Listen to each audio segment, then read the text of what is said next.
यासर supreme court ने एक landmark judgement पास की है जिसके अंदर उन्होंने 2 सवालों का जवाब दिया है जो कि बहुत अहम सवाल है। अगर एक खातून है उसकी शादी हो गई है तो वो मेंटेनेंस की अमाउंट कब लेने के लिए अहल होती है। पहला सवाल है, इसका जवाब दिया गया है। और जो दूसरा सवाल ये है कि कब औरत मेंटेनेंस की अमाउंट नहीं ले सकती अगर वो शादी के रिश्ते में कायम है। अब इसका जो पस मंजर है वो फैसलाबाद की एक अदालत से स्टार्ट होता है जहाँ पे खातून है उसने अपने खामन के खिलाफ मेंटेनेंस का दावा फाइल किया कि जी मुझे मेरा खामन मेंटेनेंस की अमाउंट नहीं दे रहा और उसने रुखसती भी नहीं की और वो रुखसती डिले कर रहा है। उसने 25,000 रुपया मंथली मेंटेनेंस की अमाउंट मांगी, जिसके ऊपर फैमिली कोर्ट जो फैसलाबाद की अदालत है उसने 3,000 रुपए की अमाउंट फिक्स कर दी कि जी इस बीबी को मंथली 3,000 रुपया खावन देगा, उसका पाबंद कर दिया। अब इससे खावन और बीवी दोनों नाराज हो गए। बीवी कहती जी मुझे मेंटेनेंस की अमाउंट ज्यादा दे मिलनी चाहिए और खावन कहता है इसको मिलनी ही नहीं चाहिए। बीवी ने डिस्ट्रिक्ट कोर्ट में अपील फाइल कर दी। अब डिस्ट्रिक्ट कोर्ट के अंदर जो खातून थी, बीवी थी, उसको 5,000 मंथली जो अमाउंट है उसकी अपील मंजूर कर ली और 5,000 मंथली मेंटेनेंस उसको अलाउ कर देगी। इंस्टेड ऑफ दिस खामन की जो अपील थी वो डिसमिस कर दी गई। अब खामन ये जो फैसला डिस्ट्रिक्ट कोर्ट का लेके लाहौर हाई कोर्ट चले गया। लाहौर हाई कोर्ट में उन्होंने कहा जी कि ये जो बीवी है ये मेंटेनेंस लेने के लिए अहल ही नहीं होती क्योंकि एज पर दी रिसेंट लॉज और जो बाकी जजमेंट्स हैं या कानून है उसकी तशरीह करते हुए उन्होंने ये कहा कि जब तक आपकी मैरिज कंज्यूम ना हो जाए तब तक आप मेंटेनेंस लेने के लिए अहल नहीं होते। तो हाई कोर्ट ने जो नीचे डिस्ट्रिक्ट कोर्ट और जो फैमिली कोर्ट थी फैसलाबाद की उसके फैसले को कलादम करार दिया और उन्होंने ये कहा कि जब तक आपकी जिनसी ताल्लुक हस्बैंड एंड वाइफ का कायम ना हो जाए तब तक वो मेंटेनेंस लेने के लिए अहल नहीं होती। अब जब ये फैसला हाई कोर्ट ने सादर फरमाया तो उसके बाद बीवी ने इसके ऊपर सुप्रीम कोर्ट में एप्लीकेशन फाइल की और उसको सुनने के लिए जस्टिस नसूर अली शाह साहब और जस्टिस अकील अहमद अब्बासी साहब जो तयन किए गए इस फैसले को सुनने के लिए, जब उनके पास ये दरख्वास्त आई तो उन्होंने इन 2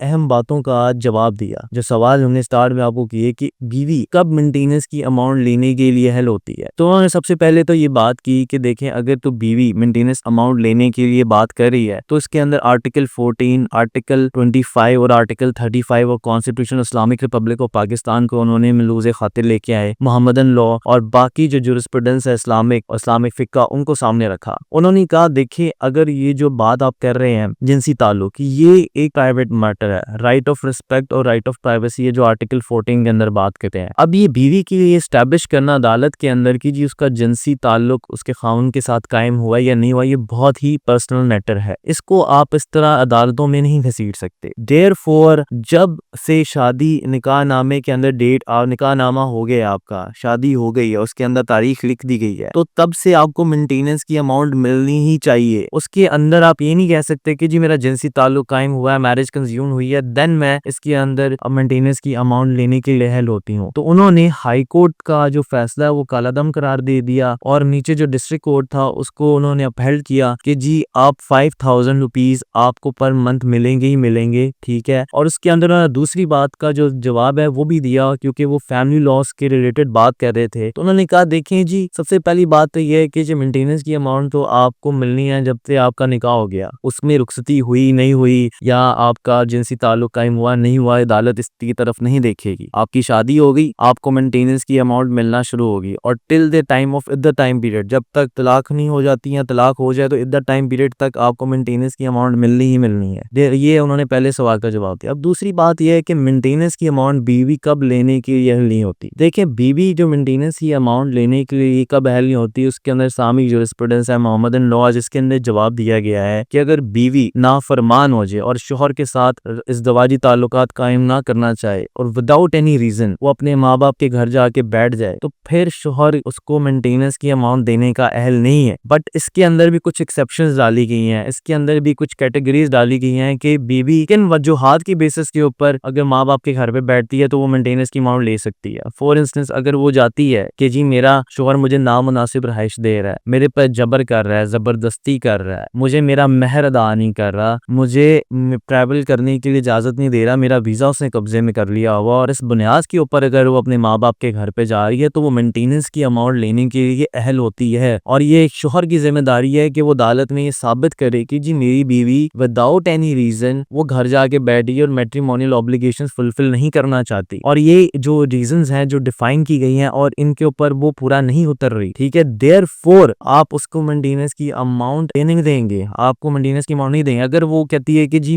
मेरा शोहर मेरे पे ज़बरदस्ती कर रहा है, नामुनासिब रवैया है, मुझे अपना महर नहीं दे रहा, मुझे रिहाइश नहीं दे रहा, मुझे वीज़ा नहीं दे रहा, मैंने ट्रैवल करना है, तो उसके अंदर आप ये नहीं कह सकते कि मैंने उसको मेंटेनेंस की अमाउंट नहीं देनी, आपको देनी होगी। तो ये जो 2 क्वेश्चंस हैं उनका उन्होंने सुप्रीम कोर्ट ने डिटेल के साथ आंसर दिया और उसके साथ साथ उन्होंने हाई कोर्ट के जो फैसले के ऊपर भी ऑब्जर्वेशन पास किया कि जब आप कोई भी फैसला कर रहे हैं जो कि फैमिली मुकदमात के साथ परटेन कर रहा हो, तो उसके अंदर आपने जो भी अल्फाजों का चुनाव करना है बड़ा सोच समझ के करना है, क्योंकि फैमिली मुकदमात के अंदर जो अदालत की ऑब्जर्वेशन है या फैसला है वो सिर्फ 4 दीवारी तक नहीं रहता, उसका असर बहुत दूर तक होता है और अदालती फैसले ही रवायात बनाते हैं जो कि बाद में कानून की शक्ल लेता है और माशरे की वो नशोनुमा करता है। देयरफॉर जो हाई कोर्ट के अंदर उन्होंने लफ्ज इस्तेमाल किया जिनसी ताल्लुकात अगर औरत कायम करेगी तभी उसको मेंटेनेंस मिलेगी, तो ये उन्होंने जो अल्फाज बोले हैं ये पेट्रियार्की जो सोसाइटी है और उसकी सोच को जाहिर कर दी है, जो कि उन्होंने इसको पसंद नहीं फरमाया और हाई कोर्ट को जो उन्होंने फैसले के ऊपर ऑब्जर्वेशन दिया है कि ये गैर मुनासिब अल्फाज हैं, आइंदा इससे गुरेज किया जाए। तो इसके अंदर ये कैटेगोरिकली डिफाइन कर दिया गया, 2 सवालों के जवाब दे दिए गए हैं। सबसे पहला कि औरत को मेंटेनेंस तब मिलेगी जब उसकी शादी हो गई है, ना कि शादी कंज्यूम हुई है, यहाँ तो जिनसी ताल्लुकात कायम हुए। अगर निकाह पे डेट लिख दी गई, मौलवी ने आपका निकाह पढ़ा दिया, निकाह नामे पे आपका जो आपकी तफसीलात हैं वो दर्ज होगी, आप मेंटेनेंस लेने के लिए अहल हो जाती हैं। और दूसरी बात, किन सूरतों में आपको मेंटेनेंस की अमाउंट नहीं मिलेगी, अगर आप अपने खावंद की नाफरमानदार हैं और घर जाकर बैठ जाती हैं विदाउट एनी रीजन, ठीक है, तब आपको मेंटेनेंस नहीं मिलेगी। तो ये जो फैसला है बहुत अहम है पाकिस्तान की तारीख में और मेंटेनेंस के